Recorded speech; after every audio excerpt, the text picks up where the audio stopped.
Hey everybody, welcome back. We're sitting down at the Vice. We're really happy to have a special guest with us, Adam Vincent. Adam, good to see you. You too, thanks for having me. Yeah, it was awesome.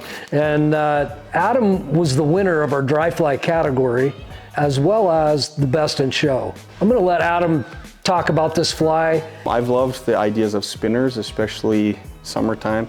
So many mayfly spinners, and the fish just gorge themselves on them. This is kind of my baby pattern, and I have a look to it. But no, that's great. We're excited to see it. So we're just gonna have you tie this, and as you go through it, let's talk through it. And let's go. So we're first gonna start with a base. So this is just regular ultra thread. You can tell I don't use this a lot because it's old. We're just gonna start our...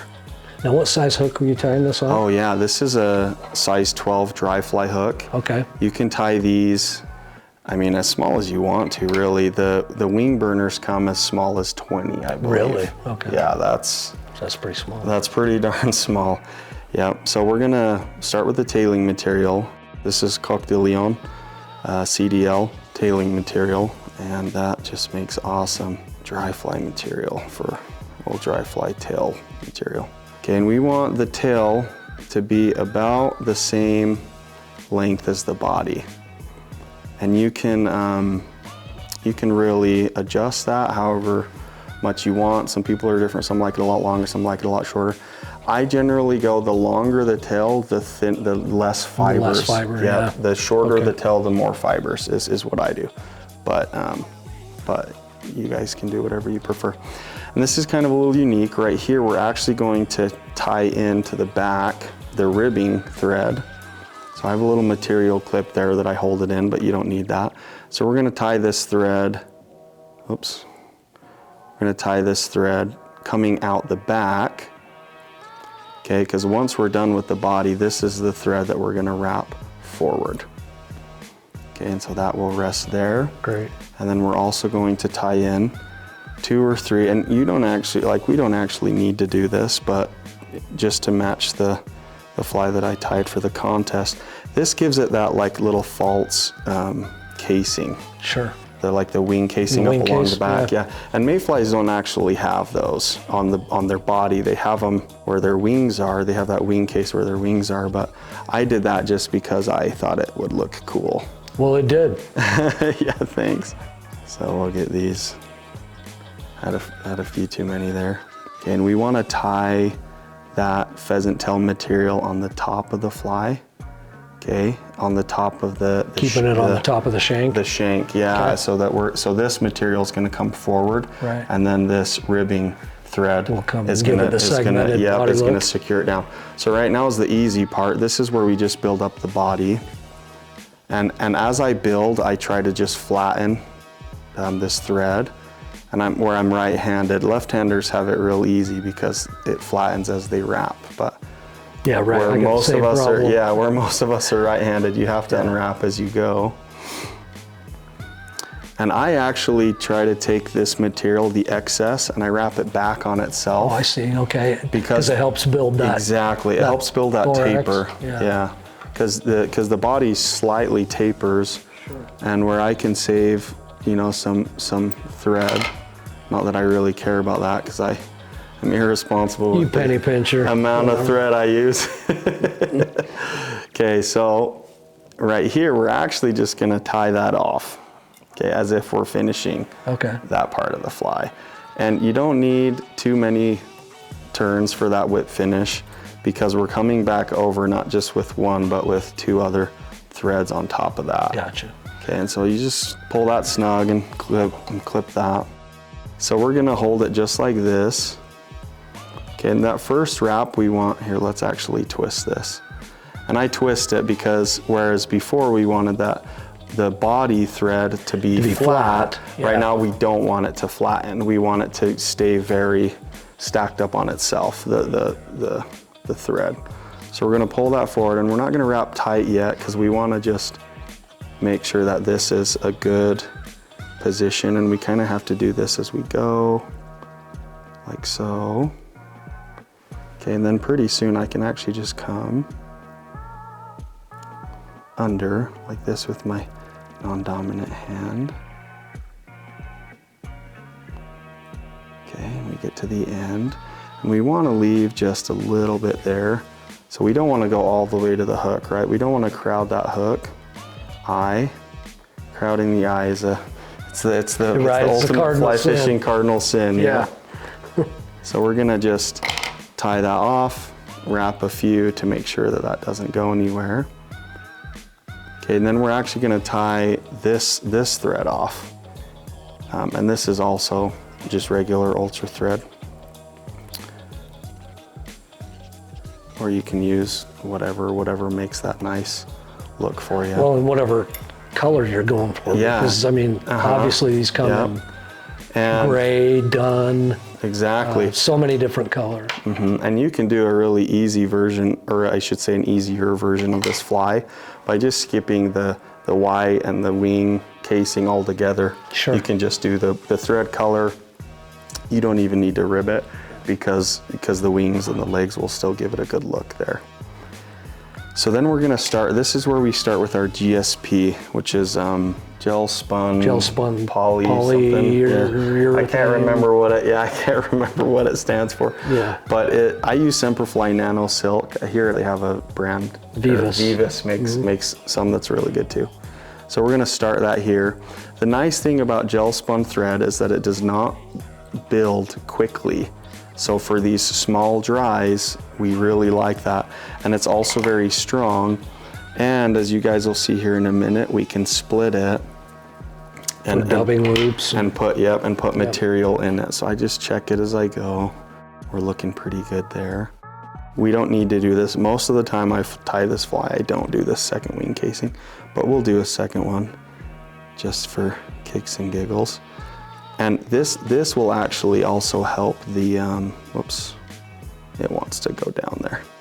This will also help these plastic wings. That'll help them fold down as we bring it forward. Gives them kind of a platform. Yep, and this doesn't look as clean right now, but we'll clean that up when we get to the end. Okay, so yeah, once we tie in our wing material and legs, we'll wrap that forward to give it that casing. So right now we tie in our wings, and I can show you how to make those wings. So for the wings, we use this plastic. This is pre-made stuff. I was telling these guys that I got this from Norway, and you can find it now, just not this brand, or you can use basic wing material that you can find in most places. But what we're gonna do, and I double these up so that they're stronger, because that plastic will actually weld together. So we've got a pair just like that. We're first gonna pinch it with our burners. Okay, and then we're gonna cut out a rough shape for this wing. Okay, and we'll let that second half fall just like that. Okay, and you don't need to get super close. In fact, I wouldn't stress it a lot.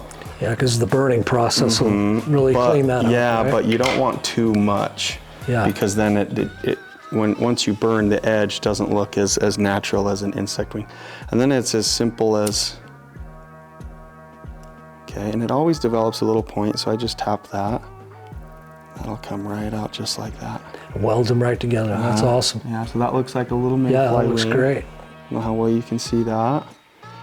We have a slightly dull side and then a sharper, darker side. Yeah. And since this fly's wings are pointed down, or I guess pointed up, you'd also have the dark side outside. So I think it's pretty much the same however you go. So we're gonna tie this straight up, just like that, okay?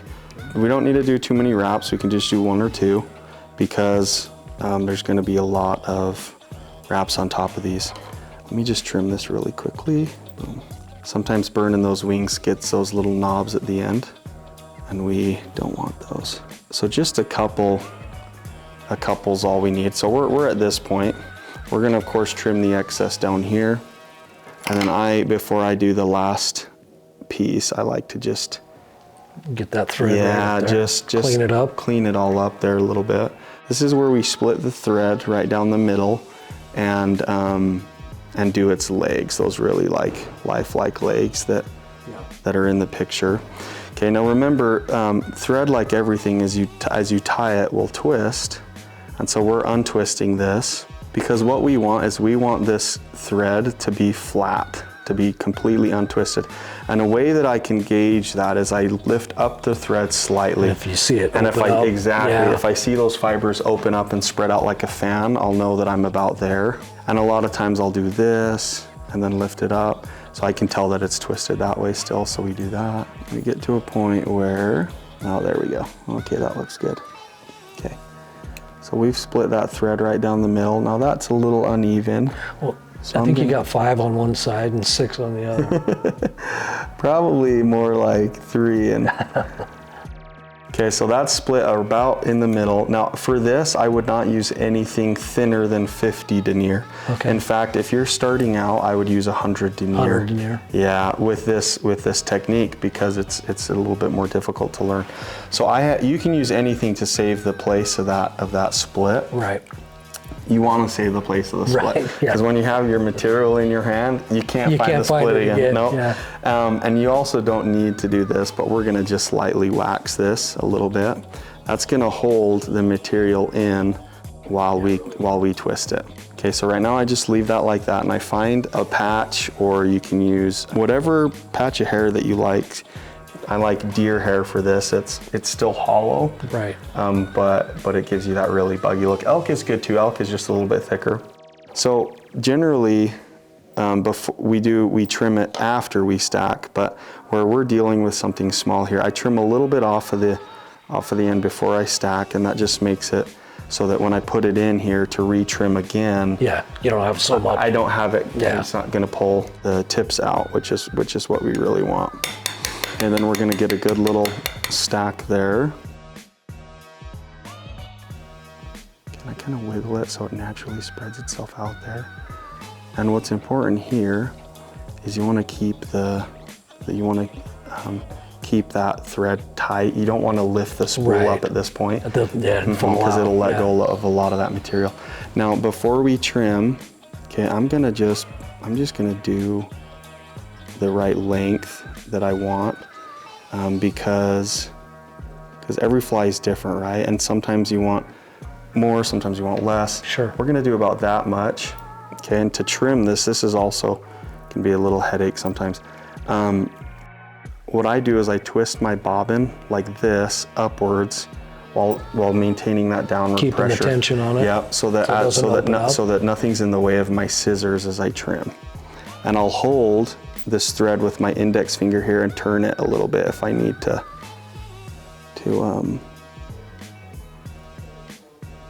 turn it. Man, those hair scissors are really nice for things like this, but okay, and then while not letting go of that tension, now we just twist. Okay, and once you get to a certain point, you can really just let it fly. And yeah, because you want the loose stuff to kind of come out. Yeah, and there's a lot of collateral damage with this type of tying. So, and I tell people, I'm like, if you lose part, like when you take patches of material to put inside threads like this, you want to plan that you're going to lose some of it. Yeah. And in the end, and this is kind of a rule that I live by in fly fishing, less is usually more. Yeah. Okay, so in my fly tying class, that's what I tell everybody with dubbing, right? Yeah. What's the rule with dubbing? Less is more. Yeah. And I will tell people too, like when I'm dubbing things, it's almost better. It's almost better to have to put a little more on than try. Yeah, it's almost better to have to do multiple times, right, and work your way down than have it be too much. Yeah. Okay, and we're gonna pull that taut. What I've done is I've done one wrap in front and one wrap or two wraps. Two wraps behind. Yeah, and you can alternate it however you want. Sometimes it'll be heavier, sometimes it'll be thinner.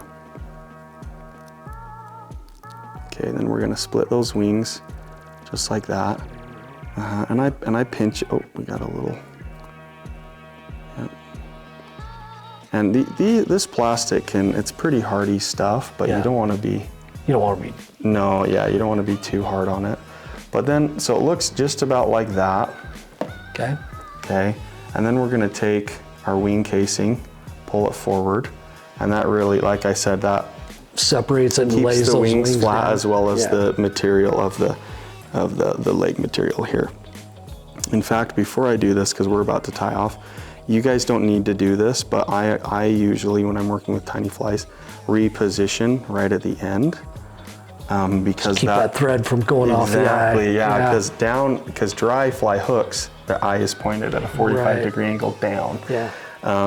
And so that keeps it so that when I'm tying these really close flies with material close to the eye, that I don't either crowd the eye or slip off of it as I'm tying. So we're going to take some of that material and pull it back away. That just makes it a little bit more easier for us. And we will have to trim some of it too. Okay, but then we're just going to come up real softly. And before you wrap a ton, this goes for a lot of things. I pull the material. You see how I'm kind of like repositioning it right where I want it. Okay, and then I'll do 1 or 2 more wraps of the material. Okay, but we don't ever really want to tie off with any material over the eye. So what I'll do is I'll tie a few down and then I'll lift everything up, bend it backward, and then tie off right in front of the eye. And that keeps a lot of the material away from the hook of the eye of the hook. And like I said, there's a lot of collateral damage with this, and you know, if you're going slower at home, it can be a little bit easier, but okay, we can lift up the wings for this. We're just gonna tie this off right now. You can use your fingers or a whip finish.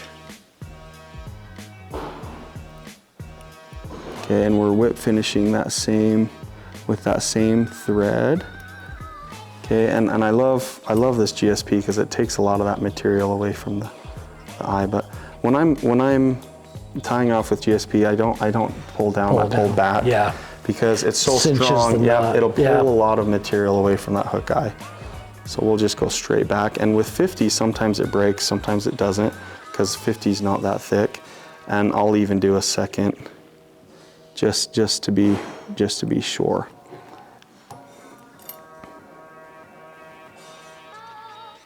Okay. And we, other than a little cosmetic touches, will be about done. Ready to throw it. Yeah, and I leave a little head on that. You can make that as big as you want to. Pull these guys back down. Looks like when I was pulling,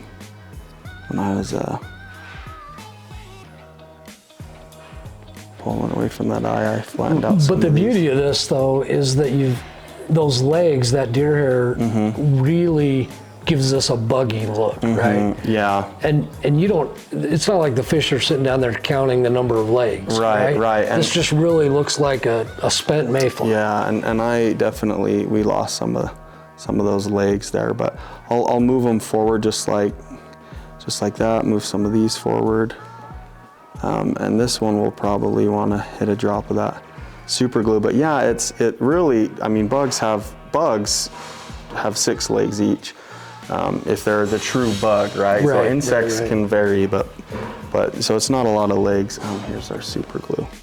And so this is just really simple, like Loctite liquid.